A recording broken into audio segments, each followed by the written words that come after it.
Nous avons le plaisir de commencer cette année dans les étoiles avec l'aide de M. Jean Audouze qui est, permettez-moi, une sommité exceptionnelle dans le monde de l'astrophysique, qui est directeur de l'Institut d'astrophysique de Paris, qui a dirigé de nombreux ouvrages et on a écrit un certain nombre d'autres. Je ne sais pas si on a la liste là, mais voilà. Et qui va nous amener un petit peu dans ce domaine vertigineux. Je ne sais pas si c'est vertigineux pour les astrophysiciens, mais nous qui sommes habitués à un certain pointillisme de la relation et des mots, des signifiants, comme nous sommes absolument collés à longueur de journée sur les mots et les mouvements des corps, soi-disant personnels de chacun, avec toutes leurs douleurs.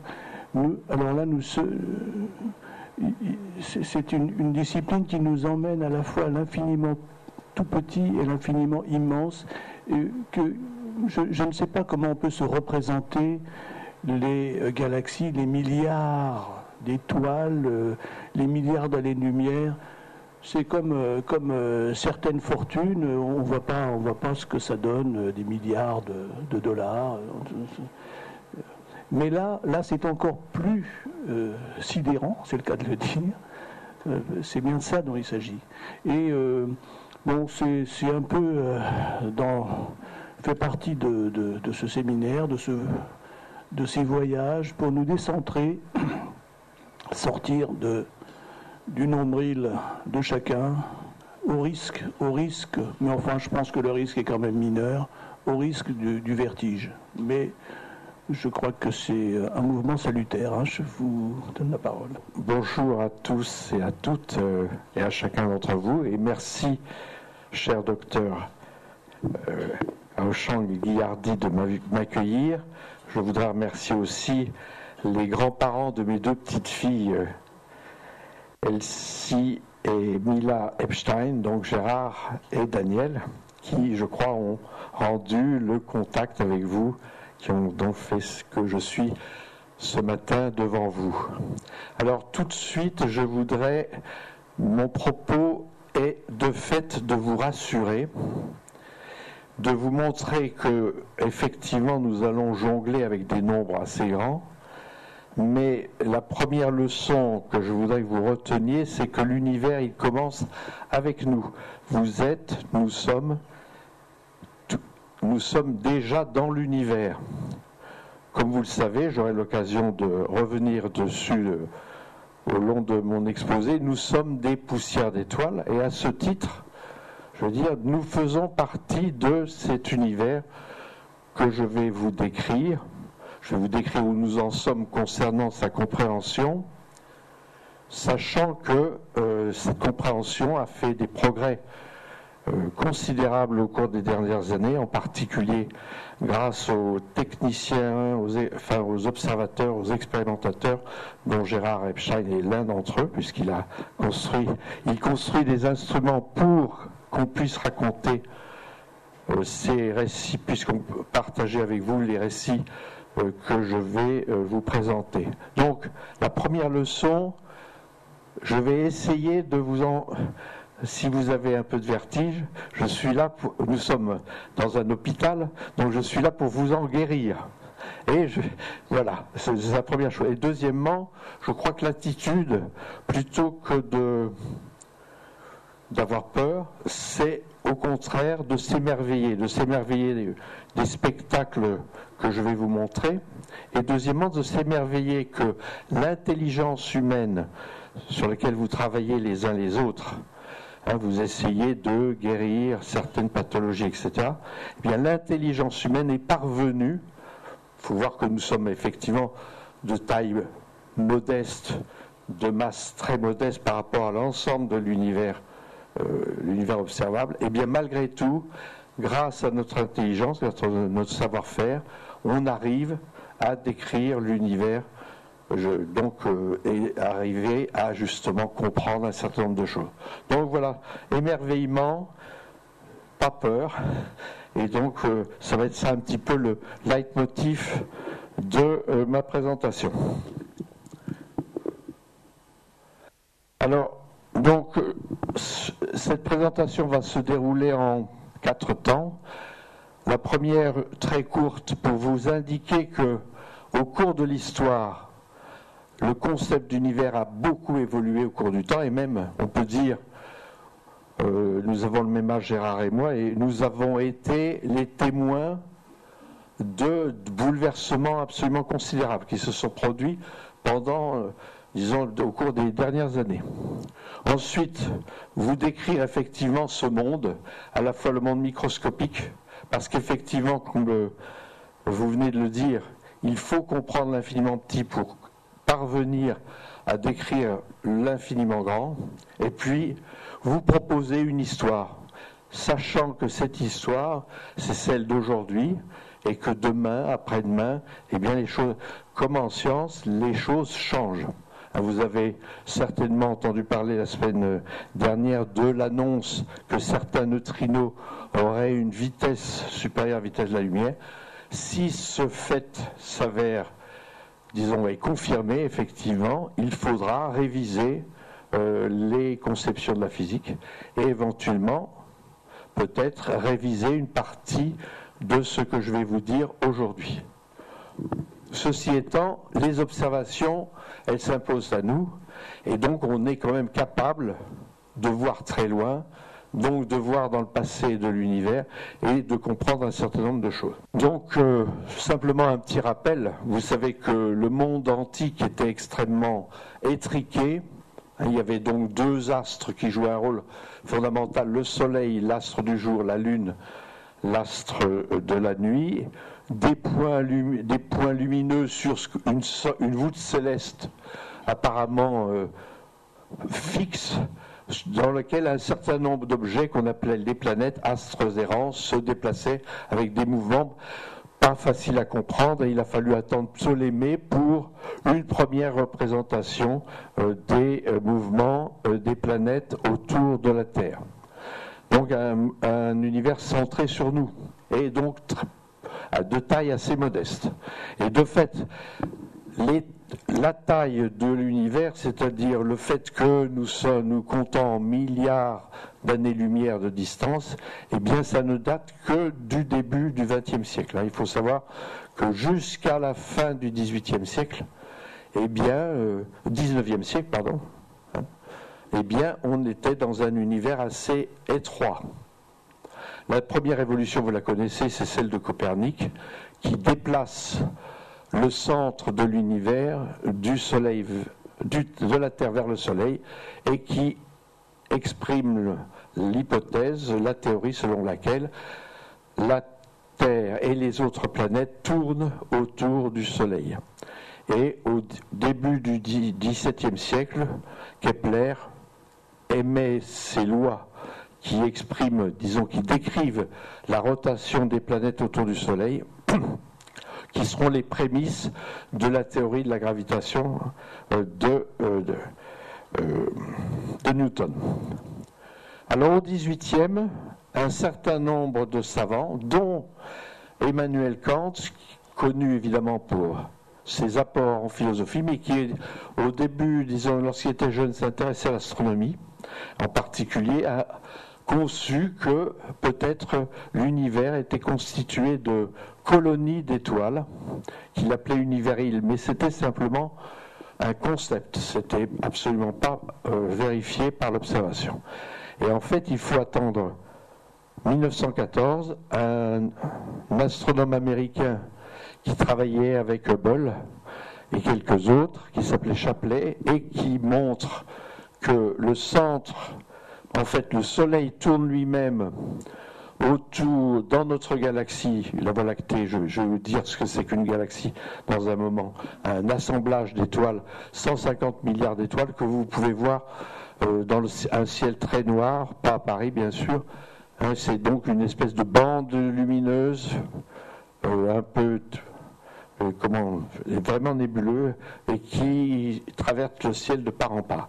Et donc le Soleil tourne autour du centre de la galaxie qui se trouve dans la direction du Sagittaire. Il tourne en 200 millions d'années et donc la galaxie est centrée. Et puis il y a des galaxies extérieures à la nôtre. Andromède est l'une d'entre elles, c'est l'une des plus proches, mais il y en a, comme vous l'avez dit tout à l'heure, des milliards d'autres. Alors, la cosmologie, c'est la partie de l'astronomie qui s'intéresse à l'univers dans son ensemble. Et donc, pourquoi on a progressé dans la connaissance de l'univers? C'est parce qu'on a eu des moyens d'observation de plus en plus performants, sophistiqués au cours des siècles. Alors, vous savez qu'en 2009, on a célébré l'année mondiale de l'astronomie. C'était en relation avec les 400 ans de la lunette de Galilée. Galilée n'a pas inventé le principe de la lunette, simplement il l'a trouvé, je pense, on imagine que c'est des opticiens hollandais qui en ont, découvert le principe, mais son mérite a été c'était des grosses jumelles, de les braquer vers le ciel, d'observer par exemple que la Lune, il y a des cratères, il y a des parties sombres et des parties claires, d'observer les satellites de la planète Jupiter, et donc, avec ces observations, Galilée ne s'est pas contenté de dire que la Terre tournait autour du Soleil, mais il a banni la vision aristotélicienne de l'univers, selon laquelle il y aurait un monde infralunaire qui est le monde de la matière, le monde imparfait, puis un monde supralunaire qui serait le monde des idées, un monde qui n'aurait rien à voir. Il observe que Jupiter est lui-même, il y a des satellites qui tournent autour de Jupiter, donc de fait, la Lune, la Terre, ça se ressemble beaucoup, le sol de la Lune ressemble à celui de la Terre, même s'il n'y a pas d'atmosphère sur la Lune, et donc il imagine qu'en fait, il le dilate,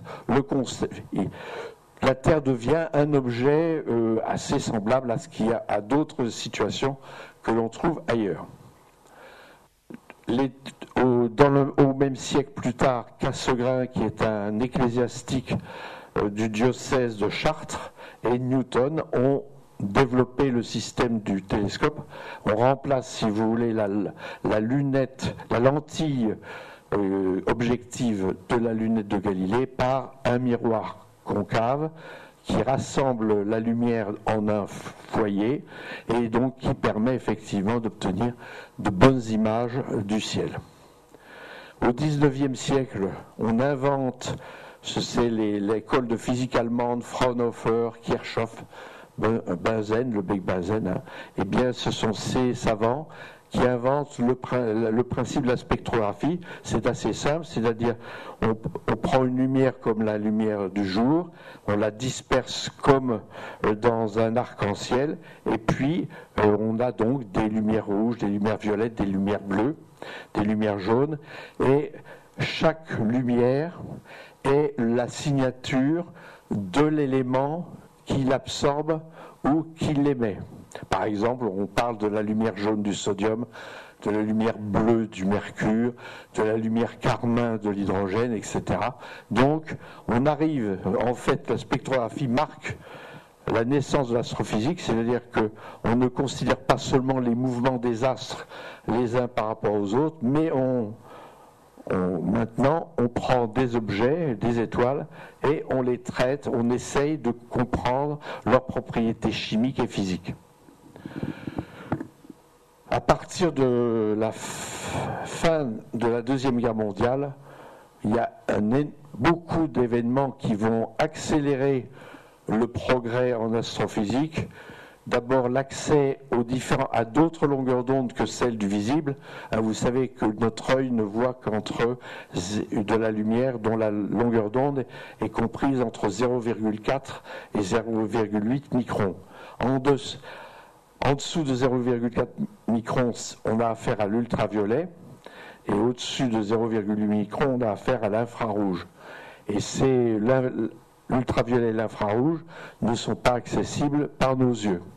De même, la radio, la radioastronomie, il a fallu attendre donc l'invention du radar qui s'est transformé en radiotélescope et qui sont apparus au cours des fin des années 40, début des années 50.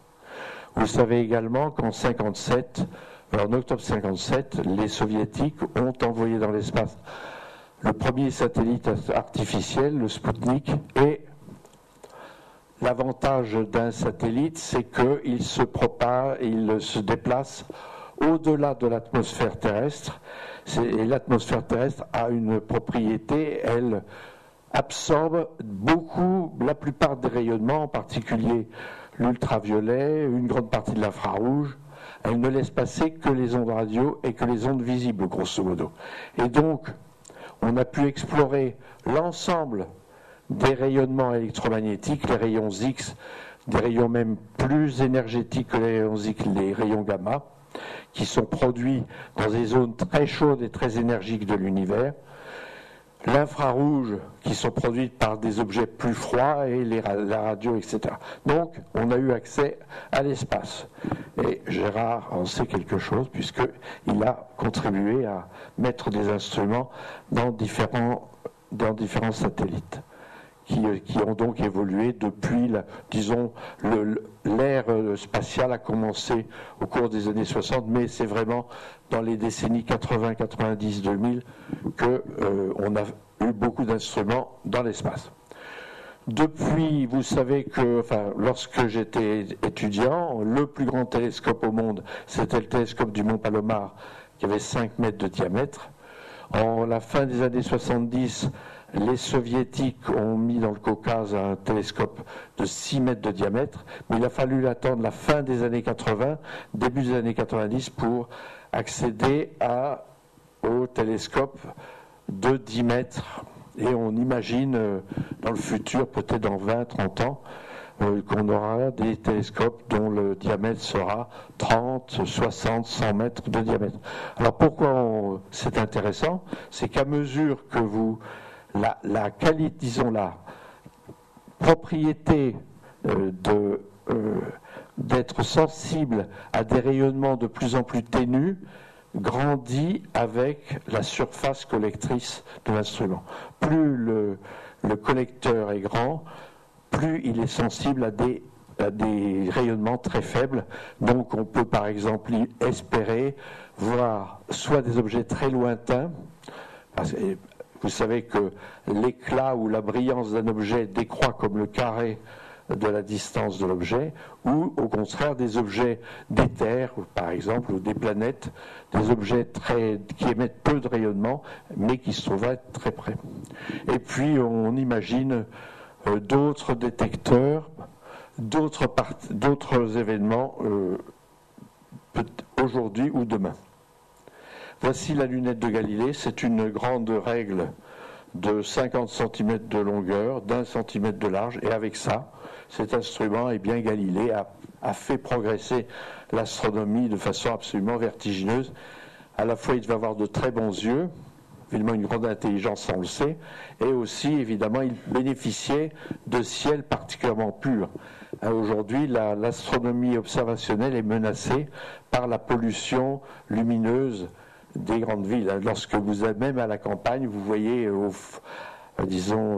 à l'horizon, vous voyez des espèces de taches lumineuses qui viennent des villes qui sont à proximité. C'est un vrai problème. Voici maintenant l'instrument le plus perfectionné actuellement au sol, 4 télescopes de 8 mètres de diamètre qui se trouvent au nord du Chili, sur le mont Paranal, et donc qui est opéré par les astronomes européens. Ça veut dire European Southern Observatory. Et puis je vous montre cet instrument qui est un télescope de 2,40 mètres de diamètre, qui évolue dans l'espace depuis 1990, qui est performant depuis 1993, qui est le télescope spatial Hubble, et certaines des images que je vais vous montrer par la suite proviennent de cette mission qui est certainement une des plus belles missions. Le point que je voudrais faire ici, c'est que la technologie du télescope spatial, c'est une technologie des années 70. C'est-à-dire qu'aujourd'hui, on ne ferait pas un télescope, il serait infiniment plus performant que celui qui vole actuellement. Mais malgré son caractère, je dirais, dépassé, entre guillemets, du point de vue technologique, eh bien, il a donné de très nombreux résultats. Alors, c'est ce que je vous ai dit tout à l'heure. L'atmosphère terrestre ne laisse passer que les ondes radio, c'est celle du bas, et puis la petite bande que vous voyez qui représente le visible. Tout le reste, au-dessus et en dessous, pratiquement tout le reste, est absorbé. L'atmosphère nous permet évidemment de subsister. Par exemple, vous savez qu'il y a eu beaucoup de bruit sur ce qu'on appelle la couche d'ozone qui était menacée, en particulier dans les régions polaires, au pôle sud et au pôle nord. Alors pourquoi la couche d'ozone, c'est donc la molécule triatomique de l'oxygène qui se trouve en assez grande abondance, à peu près à 50 km d'altitude, et qui possède la propriété de nous protéger contre l'ultraviolet. Donc au moment, fin des années 80, quand cette couche était menacée par les chlorofluorocarbures et un certain nombre de substances chimiques, eh bien, il se trouvait qu'effectivement, il y avait une grande dépression de cette couche, ce qu'on appelle le trou de la couche ozone, et effectivement, en Australie et en Nouvelle-Zélande, une certaine recrudescence des cancers de la peau, etc. Donc, alors la couche d'ozone, c'est bien pour nous, mais évidemment, pour l'astronomie, ça absorbe l'ultraviolet, donc il faut être au-dessus de cette couche d'ozone pour pouvoir observer l'ultraviolet céleste. Donc, je vous ai indiqué que la sensibilité augmente proportionnellement à la surface collectrice. Donc, pourquoi on cherche à avoir des instruments de plus en plus grands, c'est pour qu'ils soient de plus en plus sensibles. Et deuxièmement, il y a une autre propriété, c'est d'arriver à distinguer des objets petits. C'est-à-dire que, par exemple, notre œil peut distinguer deux points qui sont à une dizaine de minutes d'arc disons, un angle à peu près d'une dizaine de minutes. Alors, je vous rappelle que un angle droit fait 90 degrés. 1 degré se divise en 60 minutes et 60 secondes comme l'heure. Hein. Et donc, 10 minutes d'arc, ça représente 1/6 de degré. Donc, vous essayez de voir, hein, c'est quand même un angle assez ténu. Aujourd'hui, au sol, on arrive à des pouvoirs séparateurs qui, par exemple, au nord, sur l'île d'Hawaï, on a un télescope français, Canada, Hawaï, et qui est un télescope de 3,60 m de diamètre. Et dans les meilleurs cas, on arrive à des pouvoirs séparateurs qui sont de l'ordre du 0,2-0,3 secondes d'arc. Le télescope spatial arrivait entre le centième et le dixième de seconde d'arc. Voilà le genre de... J'aurais pu vous dire, c'est par exemple une pièce d'1 € qui serait placée à une distance à 5000 km et vous arriveriez à la distinguer. Pour vous deux. Alors maintenant, le troisième moment, si vous voulez, ou deuxième moment, c'est de vous présenter l'univers visible et de vous montrer qu'il n'y a rien. Ne vous inquiétez pas, ça fait pas mal. Comme je vous dis, on est à la Pitié-Salpêtrière, c'est pas un endroit où on doit vous faire mal. Alors, en fait, il y a 4 aujourd'hui. Je dis bien aujourd'hui parce que si des particules se mettent à se déplacer à des vitesses supérieures à la vitesse de la lumière, il faudra peut-être compliquer un peu le schéma actuel. Mais aujourd'hui, on explique, disons, le comportement de l'univers par 4 interactions. 2 qui vous sont familières. La gravité, vous êtes assis sur vos chaises, vous ne mettez pas à osciller ou à léviter. Et puis la seconde, c'est l'électromagnétisme. Il y a de la lumière dehors, il y a donc des lampes qui sont allumées, etc. Ça, ce sont 2 forces ou deux interactions qui nous sont communes. Alors, elles ont néanmoins deux caractéristiques très différentes. La force, la gravitation est une force très faible. Elle est 10 puissance, enfin 1,37,0 fois plus faible que l'électromagnétisme. Mais il n'y a qu'une gravité. Alors que vous savez que vous avez des aimants, par exemple, deux aimants, si vous mettez deux pôles identiques, ils se repoussent, ou deux pôles différents, ils s'attirent. L'électromagnétisme, il y a deux charges. Il y a une charge positive et une charge négative. Le mystère, c'est que la charge positive, l'élément de charge positive et de charge négative sont strictement égales. Par exemple, la charge du proton et la charge de l'électron, qui sont deux composants du noyau d'atome, de l'atome, l'électron à l'extérieur, le proton à l'intérieur, eh bien, ils ont strictement la même charge électrique. Mais une charge positive, une charge négative, ça s'annule, c'est égal à 0. Et donc, malgré le fait que l'électromagnétisme est incomparablement plus puissant ou plus intense que la gravité, eh bien, du fait qu'il y a autant de charges positives que de charges négatives globalement dans l'univers, fait que les deux interactions sont pratiquement, pour nous, ont à peu près la même intensité. Mais lorsqu'on parle d'antiparticules, je voudrais bien que vous compreniez qu'elles sont antiparticules par rapport à l'électromagnétisme, mais pas par rapport à la gravité. Elles ont la même masse, mais elles ont des charges électriques différentes. Ça, c'est parce que c'est souvent un contresens que l'on fait lorsqu'on parle de matière ou d'antimatière. Alors maintenant, il y a deux forces qui ne sont accessibles que dans le monde microscopique.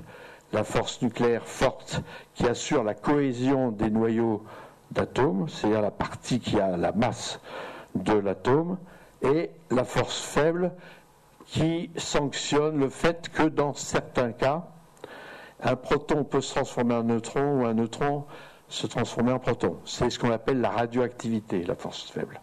Cette force faible, eh bien, elle agit dans les centrales nucléaires, et elle agit quand vous étudiez le carbone 14, qui est un élément qui se transforme en azote 14 dans quelques milliers d'années, eh bien, c'est la force nucléaire faible qui intervient. Donc aujourd'hui, les centrales nucléaires françaises, japonaises, que sais-je, elles fonctionnent. La bombe A fonctionné avec la force nucléaire faible. La bombe H, la bombe dite à hydrogène, fonctionne avec la force nucléaire forte, d'où le fait qu'elles sont infiniment plus puissantes. Alors, il y a deux types de particules dans la nature. Il y a des constituants de la matière observable qu'on appelle, alors pourquoi on les appelle fermions? Parce qu'ils obéissent aux statistiques qui a été énoncé par Fermi-Dirac. Ce sont des particules qui subissent ce qu'on appelle le principe d'exclusion de Pauli, c'est-à-dire qu'on ne peut en mettre que deux au même endroit ayant la même énergie. Si par exemple un métal transporte le courant électrique, c'est en raison de ce principe, c'est-à-dire que des électrons dans un métal trouvent une case qui est pleine, donc ils montent jusqu'à temps qu'ils puissent se placer, et donc les électrons peuvent se transporter ainsi dans un courant électrique par le principe d'exclusion de Pauli.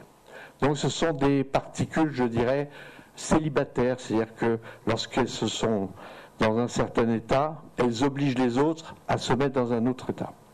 Alors, je vais vous décrire ce qu'est un atome pour que vous ayez bien ça présent à l'esprit, même si on est aussi ignorant, on est aussi peu capable de comprendre l'infiniment petit que l'infiniment grand. Un atome, imaginez que la masse de l'atome est constituée par le noyau. Le noyau, il est constitué lui-même d'un certain nombre de protons et de neutrons. Alors vous connaissez la table de Mendeleïev, hydrogène, il y a un proton, hélium 2 protons, lithium 3 protons, carbone 6 protons, fer 26 protons. Donc le nombre de protons va déterminer ce qu'on appelle c'est le numéro atomique, c'est-à-dire la catégorie dans laquelle se trouve l'élément. Il va hydrogène, fer, uranium, ce que vous voulez. C'est déterminé par le nombre de protons. Et le nombre un atome est électriquement neutre, il y aura autant d'électrons qui vont orbiter autour de ce noyau que de protons. Et puis il s'ajoute un certain nombre de neutrons. Par exemple, le carbone 12 a 6 protons, 6 neutrons. Le carbone 13, 6 protons, 7 neutrons. Le carbone 14 radioactif, 6 protons, 8 neutrons. Et il se transforme en azote 14, 7 protons, 7 neutrons. Ça veut dire que un neutron du carbone 14 va se transformer en proton de l'azote 14. Donc vous imaginez ce petit paquet de protons et de neutrons qui est entouré par des électrons. Les électrons, je vous ai dit, ils ont la même charge électrique que les protons, mais ils ont une masse infiniment plus faible, 1 fois moins massif. Alors, les ordres de grandeur, vous imaginez, prenez un petit poids, et ce petit poids, c'est le noyau de votre atome. Et puis vous êtes dans un terrain de football, et dans les gradins les plus hauts, les électrons tournent à l'extérieur de votre stade de football. Eh bien, c'est ça un atome. C'est-à-dire c'est pratiquement du vide. C'est-à-dire que la masse est concentrée dans des objets la différence, il y a un facteur 100 000 entre la dimension le rayon du noyau et le rayon de l'électron. Donc nous sommes du vide. Pourquoi je vous vois? Pourquoi vous me voyez? Vous voyez parce que la longueur d'onde de cette veste ou de ce revêtement vert, eh bien la longueur d'onde est supérieure à la distance entre deux atomes qui se trouvent dans sur ce fauteuil. Pour la radioscopie, c'est que la longueur d'onde du rayonnement est inférieure à la distance entre atomes et donc elle pénètre. Et donc vous pouvez voir effectivement la photographie de votre corps mais par exemple les squelettes, dans le squelette les atomes sont plus sont plus rapprochés que dans le reste de votre corps et donc vous voyez le squelette dans un cliché radio. Les autres, donc je vous ai décrit l'atome. Les messagers, ce qu'on appelle les messagers, c'est les particules qui indiquent aux autres qu'il y a une interaction qui agit entre eux. Alors par exemple, il y a les grains de lumière, ce sont les photons qui sont de masse nulle et qui aujourd'hui encore se déplacent à la vitesse de la lumière. Je dis aujourd'hui encore puisque vous savez qu'il y a des expériences un peu plus compliquées. Et donc ces particules, elles peuvent s'accumuler au même endroit, dans le même état, en nombre indéterminé. C'est-à-dire que ce sont des particules, je dirais, grégaires, qui se comparées aux autres particules qui sont célibataires. J'espère que je ne vous embête pas. Hein. Vous me dites, mais il est venu pour nous parler des étoiles, il nous rase avec les atomes. Je suis désolé, mais il faut vous comprendre. Ça vous fait du bien. Je vous ai dit que je suis venu pour vous faire du bien. Voilà. Alors, juste pour rappeler un peu les choses, les 4 interactions, je vous les ai marquées, leurs manifestations, les fermions et les bosons. Alors, il y a des particules qui ne sont pas encore connues. Par exemple, le messager de l'interaction gravitationnelle n'est pas encore connu, on ne l'a pas encore détecté. Les gluons de l'interaction forte, c'est pas facile. Et puis, ils ont une charge spécifique. Alors, c'est la masse pour la gravité, c'est la charge électrique pour l'électromagnétisme. Alors, il y a des nombres quantiques que l'on affecte pour décrire les interactions. Alors, vous voyez, là, ce qui est important, si vous affectez le chiffre 1 à l'interaction forte, la force faible est 1/10 fois plus faible que la force forte. L'électromagnétisme est à peu près du centième. Et la force gravitationnelle, vraiment très ténue, il y a un facteur 10 puissance 1 sur 1 et 38 zéros. Un nombre tout à fait assez important. Alors, l'univers est structuré, c'est-à-dire qu'on peut le décrire par un certain nombre. J'ai commencé par les atomes, on va passer aux molécules. Des molécules, on peut passer aux agrégats. Des agrégats à des morceaux, à des cailloux. Ensuite, ça va être nous. Puis ensuite, il va y avoir des grosses météorites, des astéroïdes, des planètes, des étoiles, des amas d'étoiles, des galaxies, des amas de galaxies. Puis on arrête là la succession, et chaque structure possède un certain nombre de caractéristiques qui sont descriptives. Alors, est-ce que ces structures constituent la réalité, la réalité de l'univers, ou au contraire c'est la projection de nos moyens d'observation? C'est une question qui n'est pas résolue. C'est-à-dire qu'on ne sait pas si nous sommes capables d'avoir accès à la réalité, ou au contraire nous avons des images, et l'image de la structure est une image qui est agréable parce qu'elle est simple.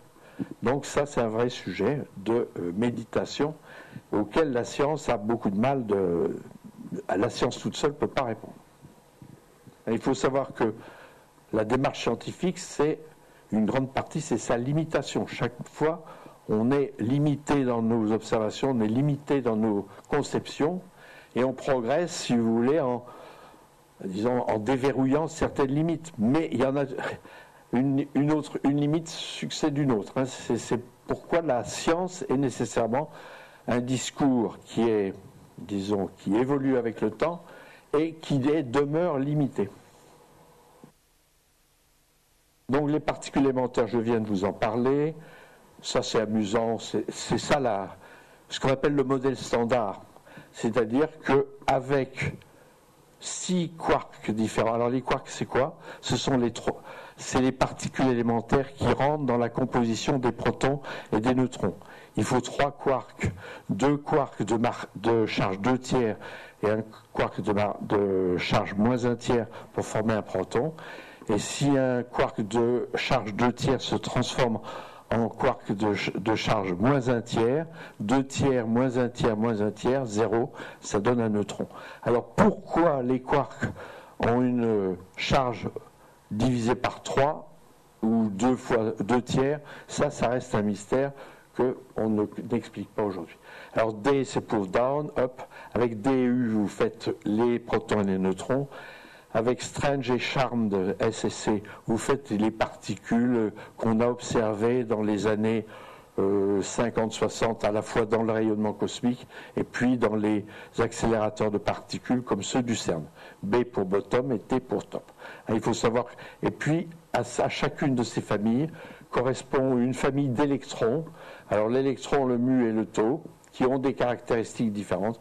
Donc, en ce qui nous concerne, la matière ordinaire, vous vous limitez à la première famille, le D, le U, l'électron et le neutrino. Donc, je vous ai dit, ça je vous en ai parlé, et donc, c'est ce que je viens de vous dire, il suffit qu'un U se transforme en D, c'est la transformation du U en D, c'est le principe, ou du D en U, c'est la base de la radioactivité ou de l'interaction faible. Alors maintenant, là, j'arrive quand même un petit peu, je vais m'élever après être resté au niveau élémentaire ou atomique, nous allons passer évidemment dans d'autres dimensions. Donc, c'est quoi une planète? La Terre est une planète. C'est un objet qui effectivement a une source d'énergie interne. Le centre de la Terre a une température de plusieurs milliers de degrés parce que la Terre continue à se comprimer sur elle-même due à la force de gravité. Mais la géothermie, l'énergie géothermique est infiniment très inférieure à celle que l'on reçoit du Soleil. Donc la source d'énergie interne existe, mais elle est faible.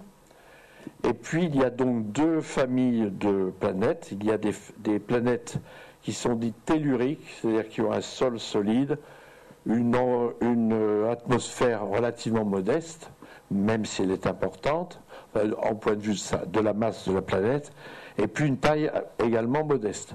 Et puis vous avez ce qu'on appelle les planètes joviennes, c'est-à-dire les planètes géantes, qui ont une densité beaucoup moindre, qui ont des dimensions bien supérieures. Le rayon de Jupiter est 10 fois celui de la Terre, et puis qui ont au contraire une atmosphère extrêmement étendue.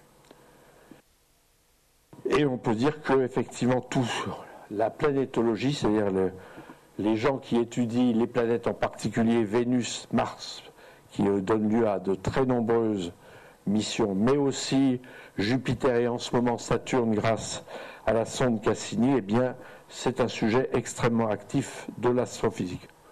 Alors voici les 4 planètes telluriques dans les dimensions Mercure, Vénus, la Terre et Mars. La Terre est juste un tout petit peu 10 fois, un rayon 10% supérieur à celui de Vénus, mais vous voyez une très grande variété d'objets, hein. Même si les dimensions sont assez comparables, effectivement leur aspect, enfin leur physique est très variable d'un objet à l'autre. Sur Mercure, on n'en sait pas grand-chose, mais une mission est prévue, une mission européenne qui s'appelle Bepi Colombo, qui va s'envoler en 2016 et qui va donc tourner autour de Mercure et qui va donc nous permettre de comprendre un peu mieux cette planète. Sinon, en ce qui concerne Vénus et Mars, le nombre de missions est très important.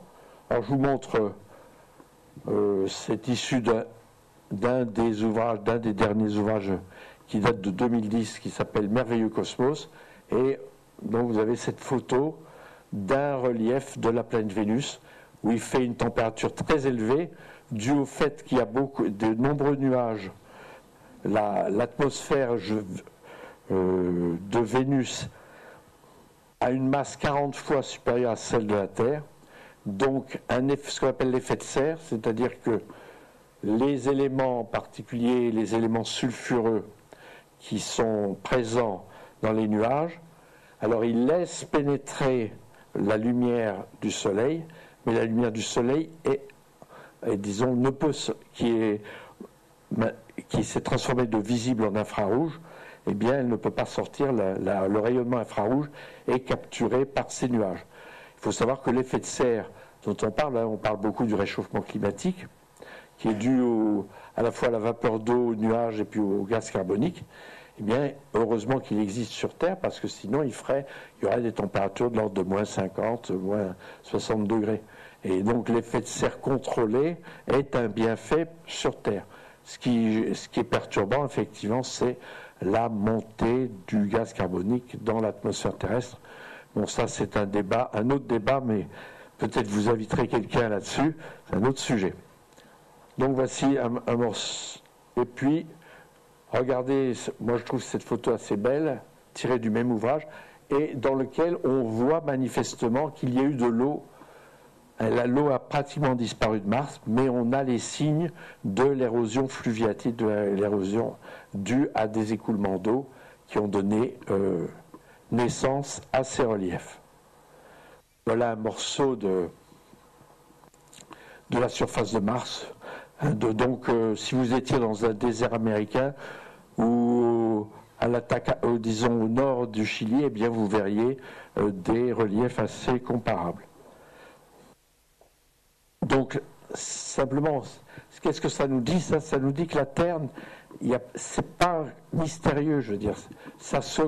Il y a vraisemblablement beaucoup d'endroits dans l'univers qui ressemblent à la Terre. Alors, les 4 planètes géantes, vous avez donc en haut Jupiter, Mercure, Uranus et Neptune.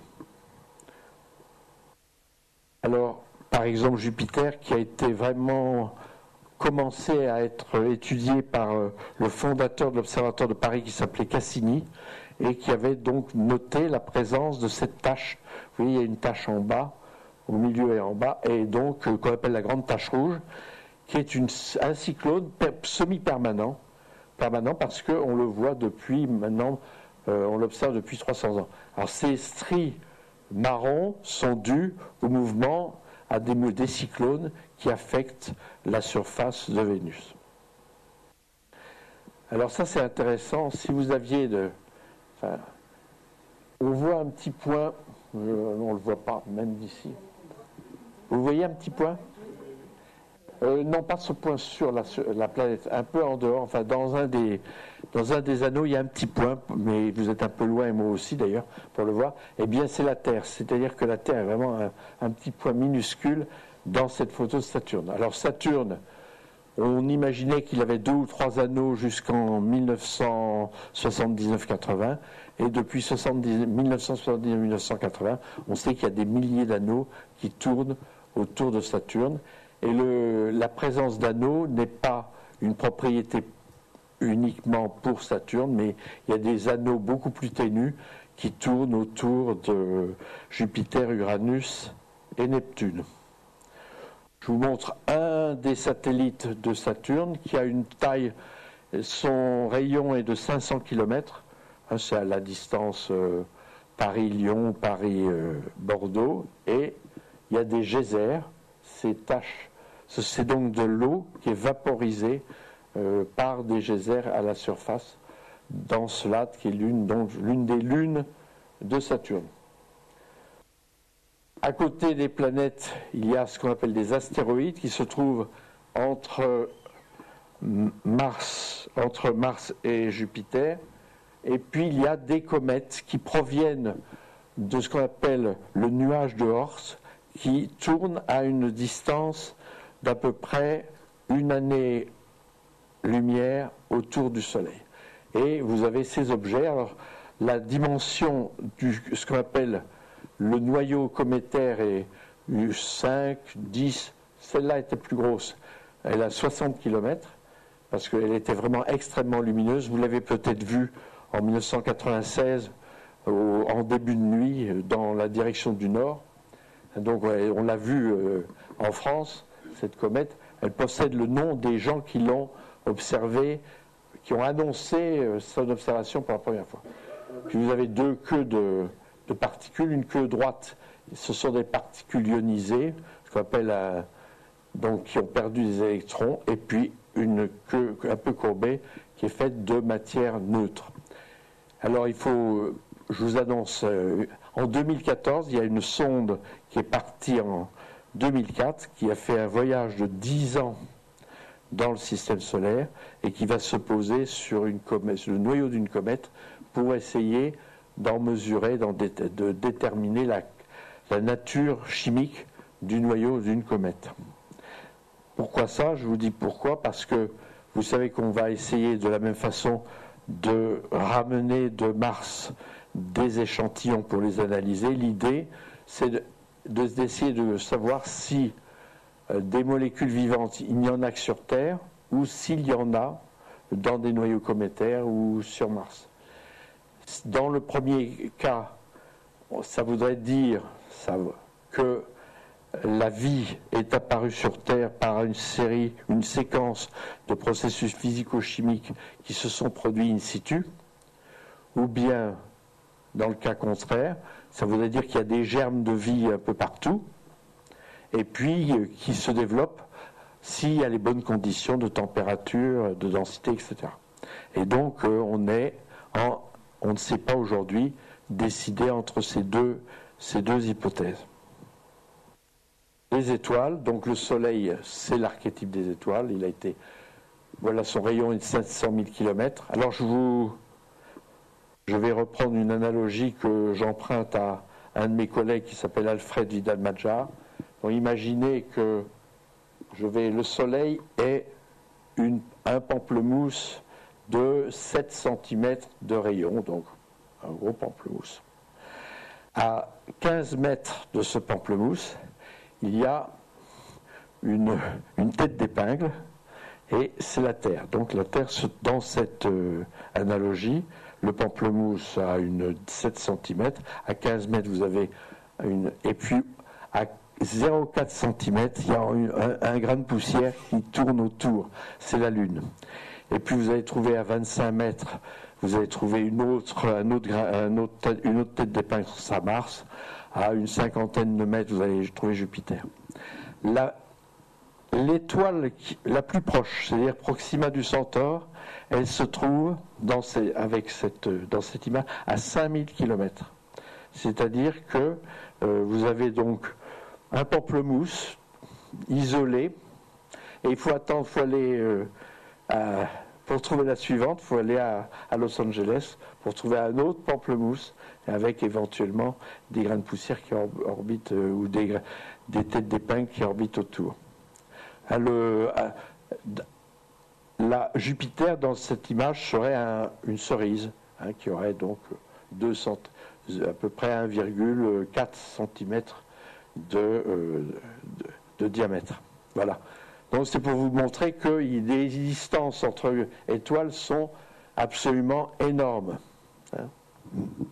Proxima du Centaure, la lumière met 4 ans pour nous parvenir, puis elle met, évidemment, si on voulait parler, s'il y avait quelqu'un sur Proxima du Centaure, il faudrait qu'il attende 4 ans à partir du moment où on émet quelque chose. De la même façon. Donc, ce qui va limiter, évidemment, en supposant qu'il y ait des civilisations intelligentes dans l'univers, ce qui va limiter la communication, c'est la vitesse de la lumière. Alors, il y a peut-être l'espoir qu'il y ait des particules supraluminiques, donc effectivement, si on arrive à maîtriser la physique de ces objets, peut-être qu'on arrivera à émettre des signaux à des vitesses supérieures et peut-être raccourcir le temps. Mais pour le moment, on ne sait pas faire.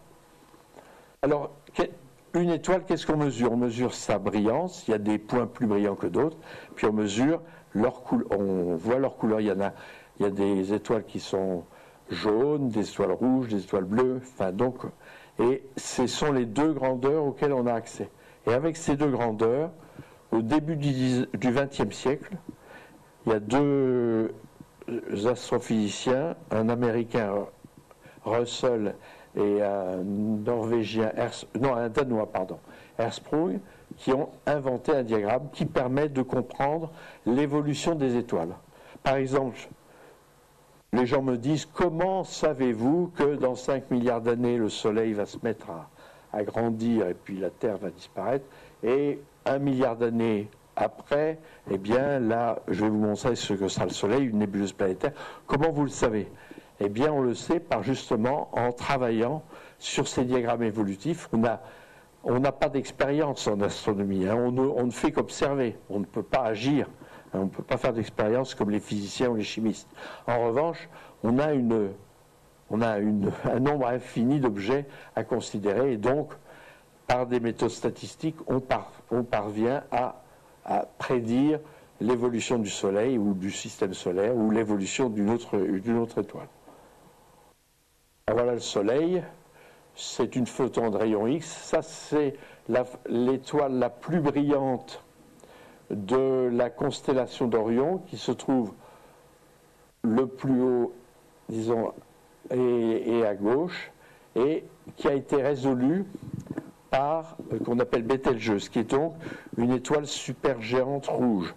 Alors, imaginons que le centre du Soleil se trouve au centre de Bételgeuse. Eh bien, la planète Jupiter se trouverait, disons à la transition rouge-jaune, vous voyez, donc serait à l'intérieur. Donc, Bételgeuse a une dimension qui est pratiquement égale à celle du système solaire dans son ensemble. Donc, c'est ce qu'on appelle une supergéante rouge. Alors voilà le diagramme.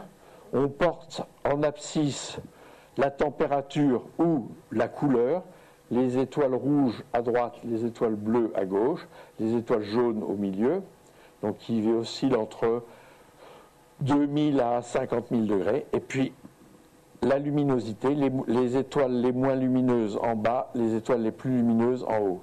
Alors, le Soleil appartient 80%, 90% des étoiles que vous observez dans notre galaxie évoluent dans ce qu'on appelle la séquence principale, c'est-à-dire cette bande qui a une extrémité bleue et une extrémité rouge. Lorsque dans 5 milliards d'années, le Soleil appartiendra à la série des géantes rouges, et 1 milliard d'années après, il évoluera en ce qu'on appelle une... Donc vous avez le chemin évolutif qui décrit les 6 prochains milliards d'années d'histoire du Soleil. Donc les étoiles de faible masse, une longue durée de vie. Le Soleil aura duré à peu près 10 milliards d'années en ayant des propriétés à peu près constantes. Elles ne produisent pas beaucoup d'éléments. Donc nous ne sommes pas des poussières d'étoiles comme le Soleil. Nous sommes des poussières d'étoiles de grande masse. Et puis elles évoluent, donc séquence principale, géante rouge, nébuleuse planétaire et naine blanche. Alors voilà ce que sera le Soleil dans 6 milliards d'années. Donc un objet, les zones externes du Soleil vont disons qu'un peu comme une bulle de savon, vont se dilater et se perdre dans le milieu interstellaire. Là, on appelle ça l'œil de chouette, donc une série de dilatations de zones différentes emboîtées. C'est un très bel objet. Alors, celles qui ont une masse élevée, elles durent très peu de temps. Leur durée de vie se compte en millions d'années au lieu de milliards d'années. Vous allez me dire millions d'années, c'est déjà beau, c'est déjà grand, mais enfin, c'est comme ça. Elles transforment les éléments chimiques les uns dans les autres. Bon, ça, c'est un autre exposé. Ma spécialité, c'est d'étudier ce qu'on appelle la nucléosynthèse, donc je pourrais être très bavard sur cette affaire-là. Mais enfin, croyez-moi, les étoiles de grande masse synthétisent les éléments les plus lourds à partir des plus légers. On part de l'hydrogène et de l'hélium, on monte au carbone, ensuite à l'oxygène, au néon, au soufre, au fer. Et puis avec des neutrons, on produit tous les éléments dont la masse atomique est supérieure, où le numéro atomique est supérieur à celui du fer. Donc, et puis elles terminent leur vie, force d'activité nucléosynthétique, et elles terminent leur vie en explosant. Alors on a vu des explosions d'étoiles. Celle de droite, c'est la nébuleuse du Crabe, qui se trouve dans la constellation du Taureau, qui est à 6000 années, à peu près 6000 années-lumière de nous. Donc, l'explosion, on l'a vue en 1043, 1045, c'est les astronomes chinois qui l'ont vue. Donc, elle s'est produite, en fait, il y a à peu près 8000 ans. Et donc, voilà ce que l'on voit. C'est la photo dans la constellation du Taureau. Et puis, celle de gauche, c'est une supernova qui a été observée, une explosion d'étoiles qui a été observée en 1572 par Tycho Brahe, le dernier grand astronome sans lunettes. Il avait construit un observatoire à Uraniborg et un an après l'explosion, il a consacré un livre qu'il a appelé De Nova Stellarum. Et donc le mot de nova et supernova vient du livre de Tycho Brahe. Et donc elles ont deux caractères. Enfin, j'ai pas le temps d'en parler, mais elles n'appartiennent pas tout à fait à la même classe d'objets. En tout cas, on en voit dans notre galaxie, on en voit peu. Il y en a à peu près 5 qui sont, historiques, 4 ou 5 historiques.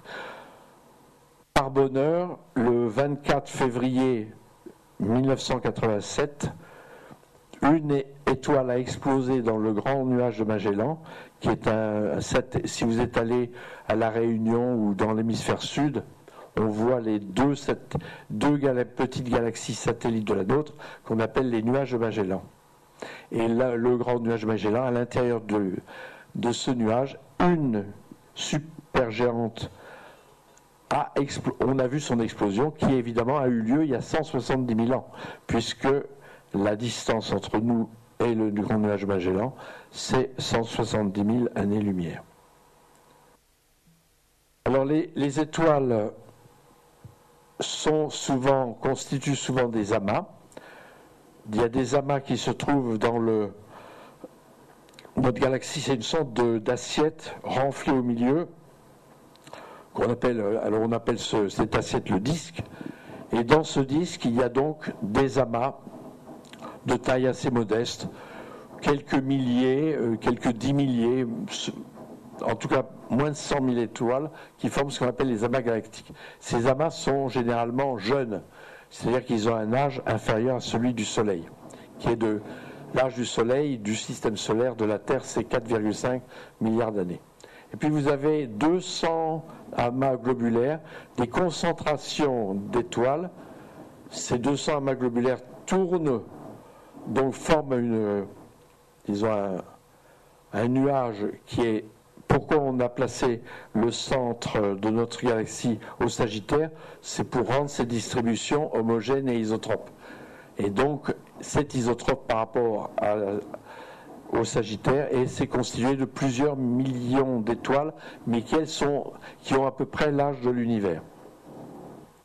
Alors voici un amas qu'on peut voir à l'œil nu, qu'on appelle l'amas des Pléiades, dont l'âge des étoiles c'est 400 millions d'années, donc des étoiles assez jeunes. Et puis vous avez les amas globulaires, on en voit avec un petit télescope. Il est très facile de voir des amas globulaires. C'est des objets tout à fait très, très beaux à voir. Et eux, effectivement, ce sont donc des grappes de quelques millions d'étoiles rassemblées en un volume relativement modeste et qui sont constituées d'étoiles généralement rouges. Et vous voyez, il y a une dominante bleue pour les Pléiades qui marque la jeunesse de cet amas, alors que si on étudie très précisément la couleur de l'amas globulaire, la dominante sera plutôt rouge. Alors maintenant je vous parle des galaxies. Les galaxies, donc, elles ont trois types morphologiques. La nôtre est ce qu'on appelle une galaxie spirale, c'est-à-dire les étoiles forment une sorte d'assiette, et dans cette assiette, il y a des structures qui spiralent, c'est-à-dire qui tournent autour du centre, et dans lesquelles vous avez plus d'étoiles qu'en dehors de ce qu'on appelle les bras, donc les bras spiraux, et puis en dehors des bras, il y a un peu moins d'étoiles. Les galaxies elliptiques, elles, ce sont des concentrations d'étoiles. Il n'y a pratiquement plus de gaz interstellaire, c'est donc des concentrations plus ou moins sphériques, ou plus ou moins allongées, c'est elliptique, d'étoiles. Certaines d'entre elles ayant des masses très élevées, se comptant en milliers de milliards de masses solaires, alors que les galaxies spirales, ça ne dépasse jamais 200-300 millions, 200-300 000 milliards de masse solaire. Et puis des galaxies irrégulières, généralement, comme les nuages de Magellan, de masse plus faible. Alors notre galaxie, voilà. Alors cette dominante rouge carmin vient de la présence d'hydrogène dans le gaz interstellaire. Et vous voyez des zones dans lesquelles il y a beaucoup d'étoiles, puis des zones au contraire où il y en a un petit peu moins. La galaxie d'Andromède, on voit un peu mieux.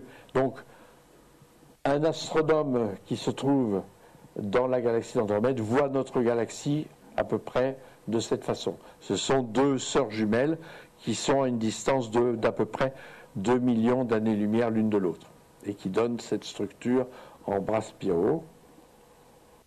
Voilà ce qu'on appelle la galaxie Sombrero, donc un chapeau de Mexicain et qui se trouve dans la constellation de la Vierge à quelques dizaines de millions d'années-lumière.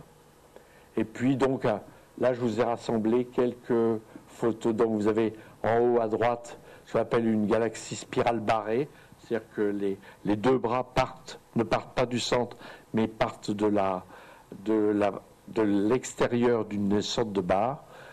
Et puis vous avez par exemple en bas une galaxie plutôt elliptique. Les galaxies, contrairement aux étoiles, ont des dimensions relativement grandes par rapport à notre galaxie. Je vous ai fait à peu près une dimension de 100 000 années-lumière. Elle est distante de 2 millions d'années-lumière de la galaxie d'Andromède. Donc le facteur entre la distance, entre sa dimension et sa distance est d'un facteur 20. Donc elles sont relativement proches les unes des autres. De temps en temps, elles se collisionnent entre elles, Et voilà la collision d'une galaxie avec une autre en haut, qui donne ce qu'on appelle on les appelle les antennes.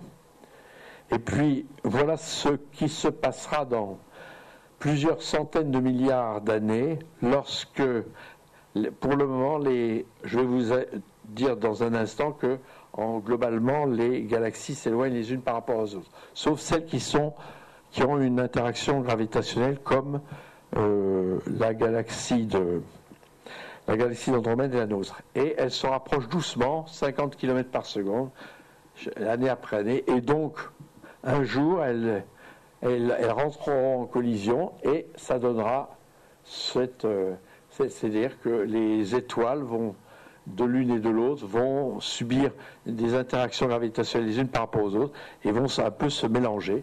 Donc vous aurez ce type de comportement. Voilà un amas de galaxies.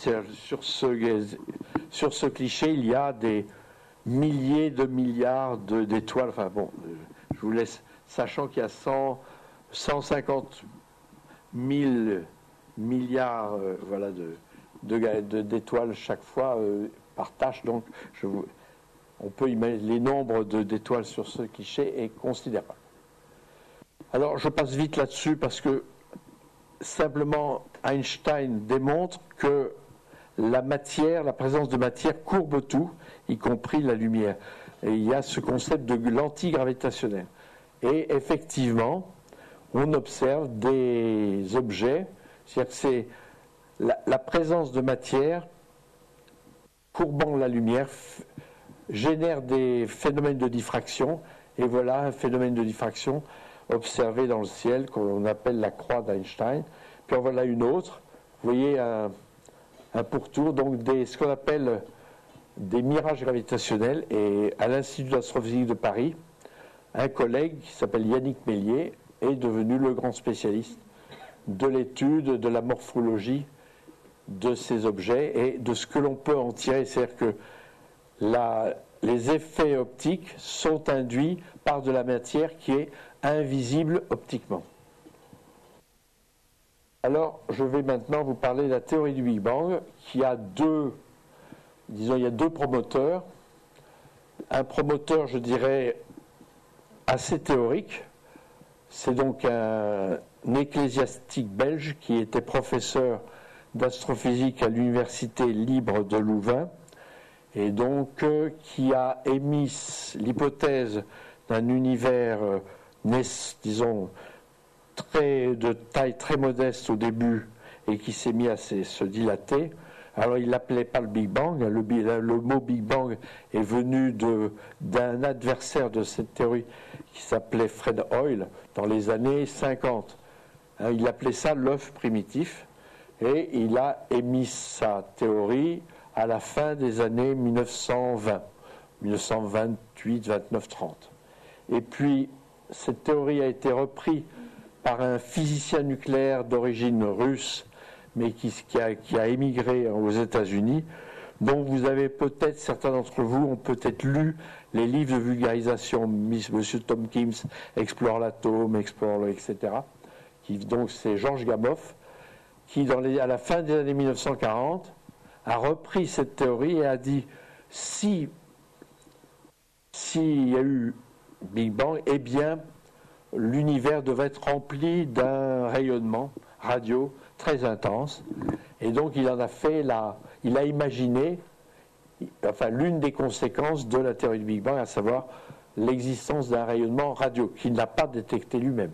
Je vais vous montrer que ce sont d'autres qui l'ont détecté, mais enfin, il a prédit à la fin de 1947-1950 l'existence de ce rayonnement qui ne sera observé pour la première fois qu'en 1965 par Penzias et Wilson.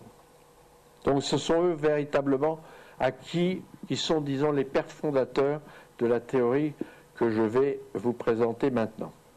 Alors, les faits cosmologiques, il n'y en a pas beaucoup. Il y en a une première qui est selon le fait que la nuit est noire. Alors la nuit, vous me direz, c'est bien la peine d'écouter pourquoi vous allez Alors c'est un paradoxe, il a été étudié par beaucoup de gens. Alors ce qui est intéressant, c'est que l'une des formulations les plus intéressantes, c'est en fait un poète ou un homme de lettres, Edgar Poe, qui dans un de ses... Vous avez les contes extraordinaires, puis dans l'édition de la Pléiade, vous avez un addendum qui s'appelle Eureka, qui est un texte d'une 50aine de pages, et dans lequel il dit que si la nuit est noire, ça veut dire qu'il y a des étoiles qui ne sont pas encore nées, c'est-à-dire qu'il y a une limite. Et le fait que la nuit soit noire indique qu'il y a un moment où il n'y en a plus.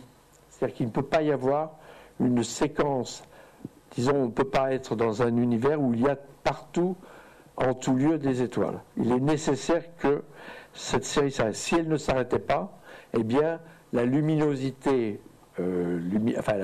de cet ensemble eh bien, serait tellement grand qu'il n'y aurait pas de nuit. Et donc, c'est ce paradoxe, dit paradoxe d'Olbers, qui a été énoncé avec clarté par Edgar Poe. La deuxième, un peu plus scientifique, c'est le fait que, mis à part des galaxies qui sont liées entre elles parce qu'elles sont très proches par des interactions gravitationnelles, en général, les galaxies s'éloignent les unes des autres avec une vitesse qui est proportionnelle à la distance. Donc l'univers est en expansion. Alors vous allez me dire, est-ce qu'il est en expansion pour toujours ou pas? Je garde ça pour la fin. Et puis, l'univers contient ce rayonnement. Alors, Gamow avait fait les calculs, il avait prédit un rayonnement micro-ondes dont la température serait de 7-8 degrés Kelvin. En fait, l'observation, disons-là, a démontré que la température est beaucoup plus faible, plutôt de l'ordre de 2,7 Kelvin, et c'est donc deux ingénieurs radioélectriciens, Penzias et Wilson, qui l'ont découvert en 1965, de façon passablement fortuite. Alors voici Hubble, et donc à qui on a donné le nom du télescope spatial, qui est le père aussi du télescope du Mont Palomar. Et puis, donc, voilà ce que l'effet, si vous voulez, comment on mesure la vitesse d'expansion des galaxies, et bien, de la même façon que les gendarmes ou les policiers mesurent la vitesse de votre véhicule. C'est strictement le même effet. Hein. Vous savez qu'il y a des radars fixes ou au contraire cachés qui détectent le décalage du son émis par votre voiture avec ce qu'on appelle des détecteurs. Et donc, la mesure, si vous voulez, eh bien, les astronomes, évidemment, mesurent des vitesses un petit peu plus grandes et donc s'intéressent au décalage vers le rouge de la lumière émise par les galaxies suivant leur distance. Et donc, vous voyez, par exemple, les galaxies les plus lointaines, eh bien, ont une vitesse, disons, relative de fuite, eh bien, plus élevée. Cet effet, vous allez sortir dans la rue, lorsque vous entendez ou les courses automobiles, quand elles sont, donc, les émissions de télé concernant et tout, vous entendez de l'effet Doppler constamment. Donc, c'est un effet tout à fait connu depuis le 19e siècle et très standard qui a permis de déterminer la vitesse relative des galaxies, donc qui s'éloignent de nous, plus elles sont loin, plus elles s'éloignent vite. Alors aujourd'hui, lorsque, disons, il y a 10-20 ans, les décalages les plus importants étaient de l'ordre de 3,5. Maintenant, on est à 7. Hein, donc, il y a des quasars là, ou une galaxie, donc le décalage, c'est 7 fois là. C'est-à-dire que pratiquement toute la lumière émise par la galaxie se trouve dans l'infrarouge ou dans la radio. Alors, on a tu as travaillé sur Herschel, hein? Non, pas celui-là. Mais enfin, en tout cas, donc maintenant, on arrive à détecter des pouvoirs, des décalages extrêmement, extrêmement importants. On imagine que ces objets sont nés dans le premier milliard d'années d'existence enfin, pas d'existence, mais du moment où on peut décrire l'univers. Donc je vous ai dit, maintenant on sait que ce mouvement d'expansion, on pensait qu'il allait se ralentir à mesure qu'on va très loin, simplement parce qu'il y a de la matière, donc la matière ralentit, disons, l'effet un peu, plus il y a de matière, hein, c'est un peu comme le tuyau d'arrosage. Si vous voyez l'eau qui monte puis qui redescend, pourquoi? Parce que la gravité sur ce jet d'eau est bien supérieure à l'effet induit par la vitesse qui est donnée à l'eau dans le tuyau d'arrosage. Pourquoi on a mis du temps pour envoyer des satellites artificiels hors de l'atmosphère terrestre, disons en dehors dans l'espace? C'est parce qu'il fallait vaincre il y a ce qu'on appelle une vitesse de libération qui est de l'ordre de 17 km par seconde, et il faut évidemment des lanceurs qui impriment au satellite une vitesse supérieure à cette vitesse de libération. Donc la présence de matière normalement aurait dû induire un freinage de ce mouvement d'expansion. En fait, on observe le contraire, c'est-à-dire on observe qu'il y a une accélération de ce mouvement d'expansion. Et vous avez peut-être entendu parler de la théorie dite de l'énergie noire, c'est-à-dire qu'une énergie primordiale sans support matériel, eh bien, qui existerait de tout temps et qui imprimerait cette accélération aux galaxies les plus lointaines. Alors les développements les plus récents, donc on sait que la matière observable est distribuée de façon totalement inhomogène, c'est-à-dire qu'il y a des endroits où il y a beaucoup de galaxies, puis d'autres endroits du ciel où il n'y en a pas beaucoup. On parle d'éponges, de trous dans la distribution à grande échelle de la matière. Donc c'est une distribution très inhomogène. La deuxième constatation qui date des années 70-80, c'est que à partir de la composition dans les éléments les plus légers, hydrogène, deutérium qui est l'isotope lourd de l'hydrogène, hélium 3, hélium 4 et lithium 7, on en déduit que la matière atomique, c'est-à-dire dont nous sommes nous-mêmes formés, celle que l'on voit avec les télescopes, eh bien cette matière-là, elle ne représenterait qu'au plus 3% du total énergie-matière de l'univers. C'est-à-dire que nous sommes constitués d'une fraction assez faible du contenu matière-énergie de l'ensemble. Alors ça, je passe, c'est pas la peine, c'est ça aussi. Alors, juste un petit mot sur le 3 degrés 5. Donc, imaginez, je vous donne la formule, je vous la donne tout de suite. On sait maintenant, on connaît très précisément l'âge de cet événement qui a conduit à l'expansion de l'univers, ce qui s'est produit il y a 13,7 milliards d'années. Donc, alors c'est plus ou moins 0,3, mais enfin, c'est pas 10 et c'est pas 15, c'est peut-être 13,2, c'est peut-être 14, mais c'est ni 15 ni 12. Et ça vient effectivement de l'analyse de ce rayonnement par des méthodes un peu plus sophistiquées que celles de ces deux messieurs qui ont eu le prix Nobel en 1978. Et puis la deuxième formule, c'est prenons 100 unités d'énergie matière de l'univers, 3 c'est notre matière, 27 c'est ce qu'on appelle la matière sombre, la matière noire, la matière non nucléaire. Peut-être les bosons de Higgs s'ils sont découverts par le LHC du CERN. Donc, 27, et 70, ce serait de l'énergie primordiale.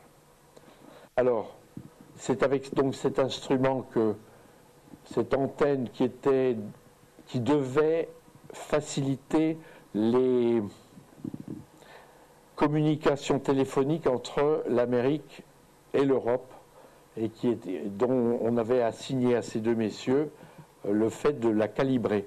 Et puis en la calibrant, ils s'aperçoivent qu'ils ont un bruit de fond absolument énorme et qui est le même dans toutes les directions du ciel. Alors ils ne savaient pas ce que c'était, mais ils ont eu la chance d'être... leur laboratoire était à une quarantaine de kilomètres de Princeton, et là, il y avait les élèves de Gamow qui leur ont dit vous avez découvert ce rayonnement fossile. Il faut savoir que ça s'est joué à quelques mois près.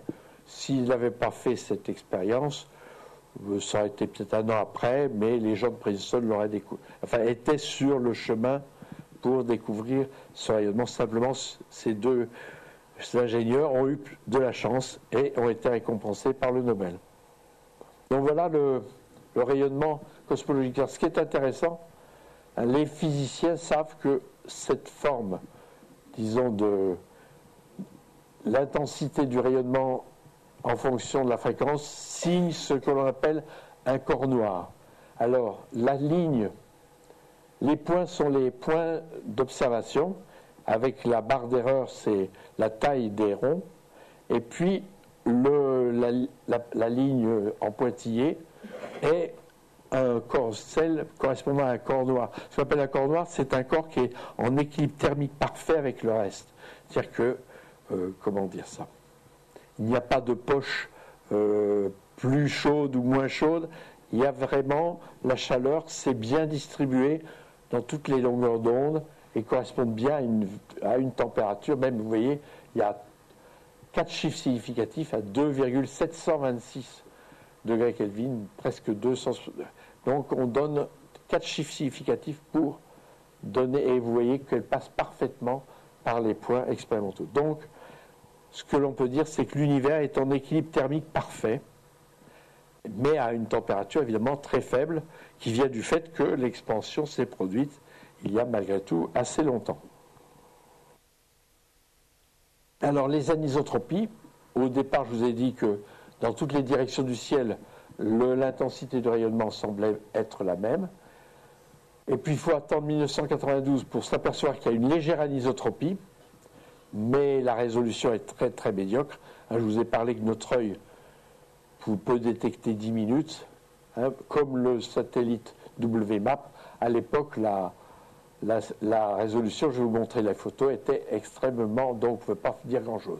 En revanche, avec le satellite américain qui veut le dire Wilkinson Microwave Astronomical Probe, eh bien, on est arrivé à un grain, à une résolution tout à fait bonne. Et j'espère l'année prochaine, bientôt, incessamment, on devra avoir des images encore meilleures, puisque les Européens ont envoyé un satellite qui s'appelle Planck Surveyor en mai 2009 et sont en train, nos collègues de l'Institut d'astrophysique, d'Orsurveyor, il y en a beaucoup, qui sont en train donc d'analyser ces images et donc on aura peut-être éventuellement des surprises, mais pour le moment, je vous décris ce que l'on peut dire à partir de WMAP, de l'expérience de 2001. Donc ça, c'est la sonde Kobe qui a volé à la fin des années 80, début des années 90, qui a donné cette image que vous avez peut-être vue en 92. Elle a fait la première page des journaux, parce qu'effectivement, c'est l'image du ciel 300 000 ans après le Big Bang. Qu'est-ce qui se passe 300 000 ans après le Big Bang ? Lorsque l'univers est plus chaud que 3000 degrés, de 3000 degrés, eh bien, les électrons et les protons font la sarabande, c'est-à-dire les électrons ne sont pas liés aux protons. Il y a une agitation thermique considérable. Et à ce moment-là, les grains de lumière sont émis, absorbés par les électrons qui sont dits libres. Donc l'univers est opaque, il n'y a pas de lumière qui peut sortir de l'univers à ce moment-là. Et se passe ce qu'on appelle la recombinaison, c'est-à-dire que à 3000 degrés, dionisé, l'hydrogène passe à l'état, je dirais, atomique, c'est-à-dire que les électrons se mettent à orbiter après, gentiment, autour des protons. Et à ce moment-là, ils n'ont plus la propriété d'absorber les photons. alors les photons s'échappent et donnent ce genre d'image. Hein, c'est l'image de l'univers il y a à peu près 300 000 ans après le Big Bang. Alors avec ce satellite WMAP, on obtient, vous voyez, une image beaucoup plus, bien plus précise, et je vous ai dit qu'on aura une image encore 10 fois plus précise dans quelques mois. En tout cas, avec cette image-là, on établit la distribution des anisotropies. Hein, vous comptez par exemple quelle distance angulaire sépare deux éléments qui n'ont pas, disons, qui sont anisotropes. Alors il y en a peu avec à des toutes petites distances angulaires, la partie droite, et peu aussi à des grandes distances angulaires. Le maximum se situe entre 0,7, disons, de l'ordre du degré, c'est-à-dire qu'il y a beaucoup plus d'irrégularité d'un degré qu'il y en a de 10 degrés ou qu'il y en a d'une fraction de degré. Et avec ce genre de distribution, je vous passe celle-là, eh bien on arrive à ce que je vous ai dit, c'est-à-dire vous donner 70% d'énergie primordiale, 27% de matière noire, 3% de matière atomique et un âge de l'univers assez précis puisque avec 3 chiffres significatifs. Il y a un certain nombre de collègues qui ont écrit que la cosmologie est passée d'un stade, disons, mathématique ou mécanique à un stade physique, c'est-à-dire qu'on peut faire véritablement, on peut appliquer les lois de la physique à l'ensemble de l'univers et à en déduire un certain nombre de paramètres intéressants.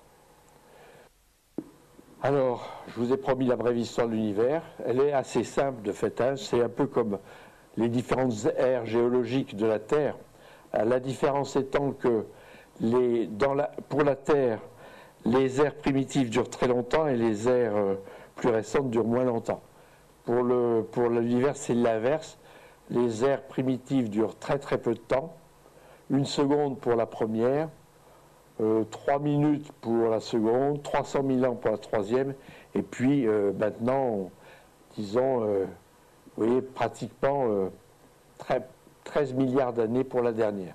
Alors la première phase, c'est une phase où il faut comprendre la physique des particules pour la décrire, en particulier le moment où, par exemple, les constituants des nucléons, les quarks, se sont mis à se coaguler les uns avec par groupe de 3, ce qu'on appelle le confinement des quarks, s'est produit une fraction de milliardième de seconde après le Big Bang.